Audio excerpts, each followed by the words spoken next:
দেখো বন্ধুরা, আজকে বাজারে গেছিলাম, কিছু হিমসাগর আম নিয়ে আসলাম, হ্যাঁ, আর এই লিচু নিয়ে আসলাম, লিচুগুলো ভালো পেয়েছি, আর এই ঝিঙেও আনলাম, কাঁচকলা, এই পটল আনলাম, এই যে পটল। তো দেখো এই যে কচুর শাক নিয়ে আসলাম, কাটা আছে সুবিধা, আর এই 3টে কাঁচকলা, এই থোড়, এই ঝিঙে এনেছি, পটল এনেছি, আর এই সুইট কর্ন নিয়ে এসেছি, খুব ভালো লাগে খেতে এটা। আর এই কাঁচা ইলিশ পেয়েছি, একদম কাঁচা ইলিশ, দেখো এই নিয়ে এসেছি, একদম খুব ভালো ইলিশটা পেয়েছি।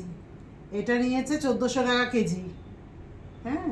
আর এই যে দেখো জ্যান্ত রুই মাছ এনেছি, একদম গরমকাল তো জ্যান্ত রুই মাছটা খেতে ভালো লাগে, একদম জ্যান্ত রুই।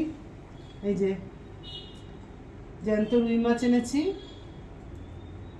আর এদিকে চিকেনও আছে, এই যে চিকেন এনেছি, চিকেনটা বার করলাম না, এই যে চিকেনও আছে,